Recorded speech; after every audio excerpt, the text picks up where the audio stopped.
एक टीनेज लड़के ने अपने मदर को सिर्फ इसलिए मार दिया क्योंकि उसकी मदर ने उसका फोन उससे ले लिया। 3 बहनों ने सुसाइड इसलिए कर ली बिकॉज उनके पेरेंट्स ने उनके फोन उनसे ले लिए। क्या आप बता सकते हैं कि आपने आज के दिन में कितनी बार अपना फोन चेक किया?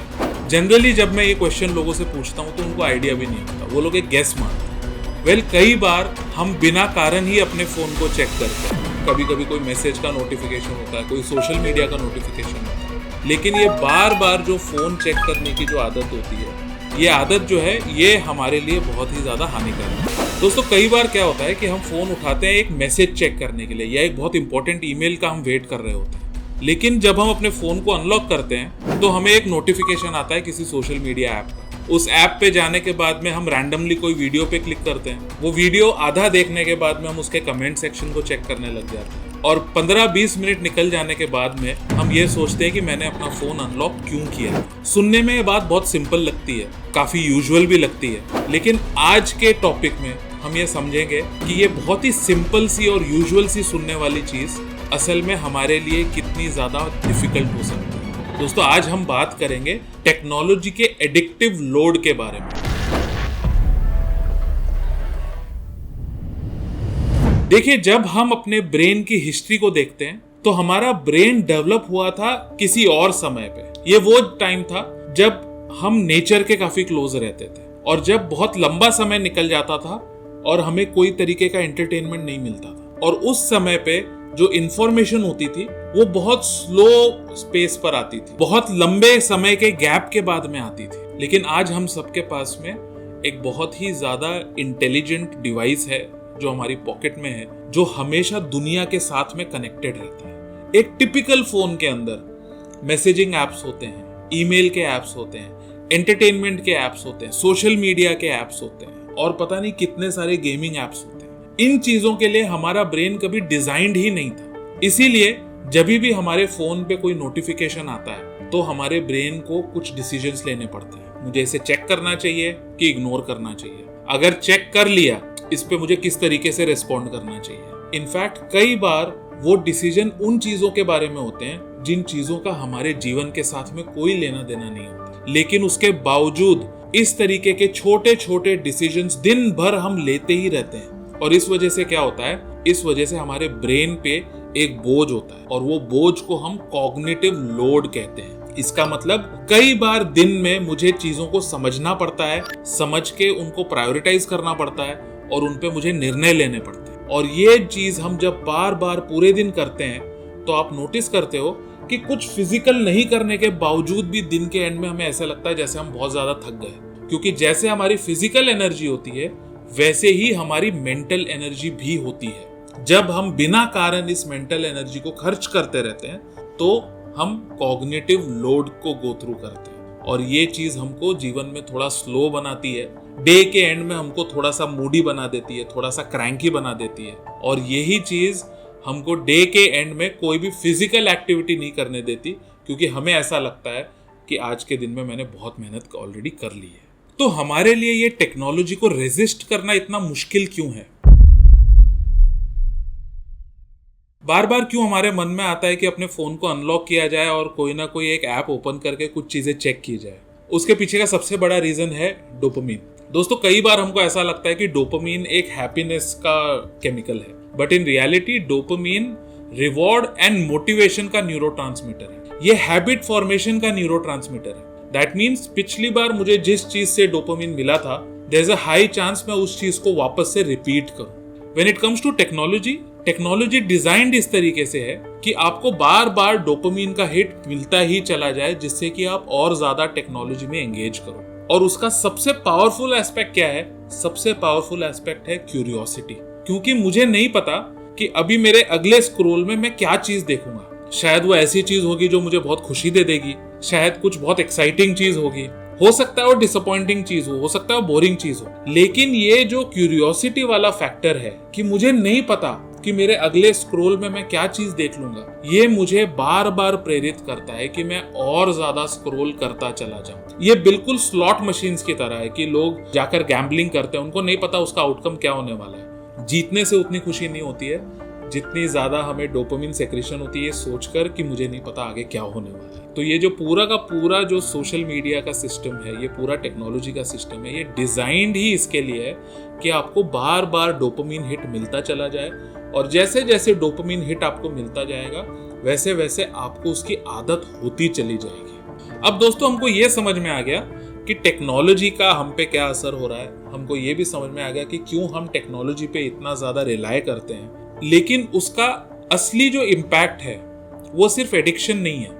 एडिक्शन के साथ में उसका एक बहुत बड़ा इम्पैक्ट ये है कि ये हमारे अटेंशन को फ्रैगमेंट कर देता है। फ्रैगमेंट का क्या मतलब है? वो हमारे अटेंशन को छोटे छोटे टुकड़ों में तोड़ देता है। अब ये क्यों होता है? देखिए, हमारा जो ब्रेन है वो मैक्सिमम एफिशिएंसी पे तब काम करता है जब आप कोई भी एक चीज को पकड़ के लंबे समय तक शांति से उस पे काम करो। हमारा ब्रेन उस सिचुएशन में सबसे ज्यादा प्रोडक्टिव भी होता है और सबसे ज्यादा हैप्पी भी होता है। लेकिन टेक्नोलॉजी के आने से क्या हुआ है कि बहुत ही इजीली जो लाइन ऑफ थॉट है उसको ब्रेक किया जा सकता है। इसीलिए हम फोन उठाते कोई और काम के लिए है और कोई और काम में फंस जाते हैं। इनफैक्ट कई बार ऐसा भी होता है कि हम इतना लंबा समय दूसरी चीजों में लगा देते हैं कि हम भूल जाते हैं कि हमने फोन उठाया भी क्यों था।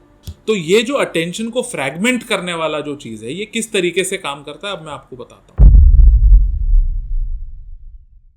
एक बहुत सिंपल सी चीज है कि आप किसी सोशल मीडिया ऐप पर हैं और आप उस पर स्क्रॉल करते जा रहे हैं। उसमें एक पर्टिकुलर वीडियो आया है, जो वीडियो शायद किसी साइंटिफिक एस्पेक्ट के बारे में हो, शायद एस्ट्रोलॉजी के बारे में हो, और उसके इमीडिएटली बाद में दूसरा वीडियो जो है वो किसी की डांस परफॉर्मेंस के बारे में या किसी मूवी की क्लिपिंग के बारे में। इन वीडियोस का आपस में कोई रिलेशनशिप नहीं है और हमको ऐसा लगता है कि मैंने उसको स्क्रॉल कर दिया, दैट मीन्स अब मैं पूरी तरीके से इस वीडियो में हूँ। इन रियलिटी ऐसा नहीं है। कई सारी स्टडीज ने प्रूव किया हुआ है कि जब हम एक टास्क को स्विच करते हैं तो हमारे ब्रेन का कुछ पार्ट अभी भी पिछले टास्क में ही रहता है और कंप्लीट स्विचिंग में थोड़ा सा टाइम लगता है। वो टाइम हम अपने ब्रेन को देते ही नहीं है और इस वजह से क्या होता है, पिछली टास्क का कुछ रेसिड्यू हमारे दिमाग में रहता है और उसी के साथ हम दूसरी टास्क करने लगते हैं। जब ऐसा हम बार बार करते हैं तो पता नहीं कितनी सारी टास्क का रेसिड्यू ऑलरेडी हमारे ब्रेन के अंदर है और इस वजह से क्या होता है कि हम कोई एक चीज पे अच्छे से फोकस नहीं कर पाते और इसीलिए हम नोटिस करते हैं हमारी प्रोडक्टिविटी नीचे चले जाती है, हमारे कंसंट्रेशन लेवल्स नीचे चले जाते हैं। हम सबको लगता है कि ये एक्चुअली फोकस प्रॉब्लम है, बट ये फोकस प्रॉब्लम नहीं है, ये रेसिड्यू प्रॉब्लम है, क्योंकि हम अपने ब्रेन को इतनी ज़्यादा इंफॉर्मेशन से ओवरलोड कर रहे हैं कि ब्रेन ये समझ ही नहीं पा रहा है कि किस इंफॉर्मेशन को मैंने कितनी प्रायोरिटी देनी है और इसके लिए वो कंसिस्टेंटली कंफ्यूज स्टेट में रहता है। So this is not a focus problem, this is a residue problem. हम अपने आप को ज़रूरत से ज़्यादा एक्सपोजर दे रहे हैं जिस वजह से हमारा ब्रेन उस इंफॉर्मेशन के साथ कोप नहीं कर पाता। एक रिसर्च में ये रिजल्ट आया था कि ऑन एन एवरेज ऐसे कई लोग हैं जो दिन में 6 घंटे तक अपने फ़ोन को चेक करते हैं। एक और स्टडी में ये भी आया था कि एक एवरेज ह्यूमन बीइंग दिन में 80 से 150 बार अपने फ़ोन को अनलॉक करता है। एक और स्टडी में ये भी आया था कि एक बार जब फ़ोन अनलॉक होता है तो हम अप्रॉक्सीमेटली 20 मिनट उसके ऊपर स्पेंड कर देते हैं। अब ये सारे नंबर्स जो हैं ये सुन के थोड़े से शॉकिंग लगते हैं, लेकिन इसका रिजल्ट और भी ज़्यादा शॉकिंग है। 2019 में ब्लू व्हेल गेम के बारे में सबने सुना होगा, जहाँ पे ऐसे कई सारे टीनेजर्स थे जिनको पता था कि इस गेम के एंड में क्या होने वाला है।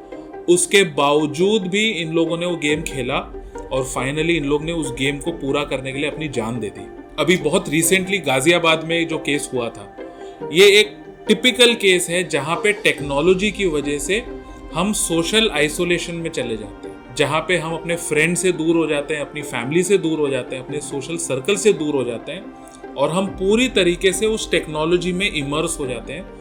और जब वो टेक्नोलॉजी हमसे ले ली जाती है तो उसका इमोशनल पेन इतना ज़्यादा होता है कि कई बार लोग सुसाइड कर लेते हैं। So this addiction is a very very serious thing और ये बहुत इंपॉर्टेंट है कि हम इस एडिक्शन को समझें और इससे डील करना शुरू करें।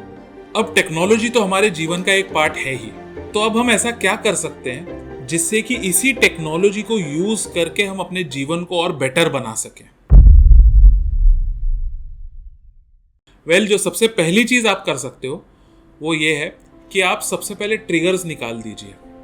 अपने फोन में जो अननेसेसरी नोटिफिकेशंस है उनको टर्न ऑफ कर दीजिए, जो अननेसेसरी एप्स है उनको आप निकाल दीजिए। In fact it's a good idea कि आप सोशल मीडिया एप्स को कंप्लीटली अपने फोन से निकाल दीजिए और उनको सिर्फ आप अपने कंप्यूटर से या लैपटॉप से ही एक्सेस करें। इस वजह से क्या होगा, ऑटोमेटिकली उसका जो एक्सेस होगा वो लिमिट हो जाएगा। जो दूसरी चीज आपको करनी है, आपको अपने अटेंशन को रिक्लेम करना है। इससे मेरा क्या मतलब है, दिन में आप ऐसे चंक्स बनाएं जब आप बिल्कुल भी टेक्नोलॉजी के साथ में इंटरैक्ट नहीं करेंगे।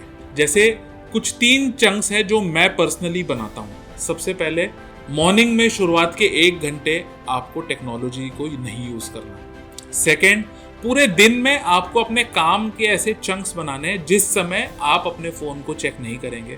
थर्ड, सोने से पहले आपको टेक्नोलॉजी को इंटरेक्शन नहीं करना है। जब आप ये 3 चीज करते हैं, आप नोटिस करते हैं कि आपके अंदर एक मेंटल रेजिलियंस आ जाती है और फिर अब ये आपकी चॉइस है कि आप कब टेक्नोलॉजी यूज करेंगे, कब नहीं करेंगे। और जो तीसरा चीज आपको करना है, वो आपको करना है अपनी मेंटल डेप्थ को इंप्रूव करना है। आप क्या करेंगे, आप अपनी नॉलेज पे काम करेंगे।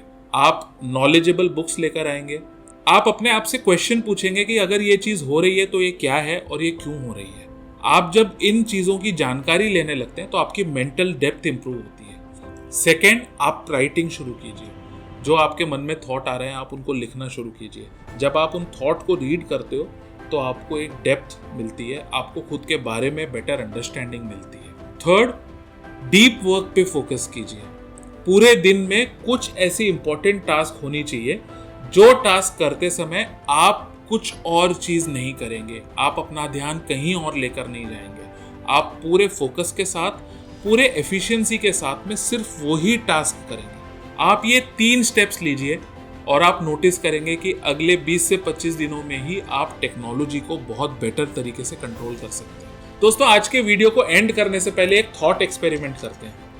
आप इमेजिन कीजिए कि 2 लोग हैं। जो पहला इंसान है वो सुबह उठता है, उठते ही वो अपने फोन को अनलॉक करता है और बाद में पुराने मैसेजेस रीड करता है, सोशल मीडिया को स्क्रॉल करता है।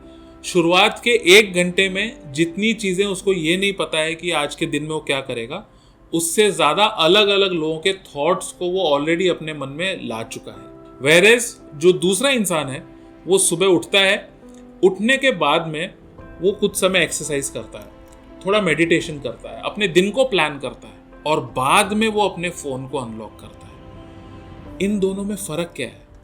इन दोनों में सबसे बड़ा फर्क ये है कि जो पहला इंसान है उसको टेक्नोलॉजी कंट्रोल कर रही है, जो दूसरा इंसान है वो टेक्नोलॉजी को कंट्रोल कर रहा है। एक लाइफ का बहुत सिंपल प्रिंसिपल है, जहां पे आपका अटेंशन जाएगा लाइफ वहीं पे जाएगी। सो एक बहुत बेसिक सा थॉट है कि आप अपने अटेंशन को अपनी लाइफ पर लेकर जाएं, अपने गोल्स पर लेकर जाएं, अपनी हेल्थ पर लेकर जाएं। उससे ये होगा कि आप अपनी लाइफ को बेटर तरीके से एक्सपीरियंस कर पाएंगे। अगर आपको हमारा कंटेंट अच्छा लगता है then please like and subscribe.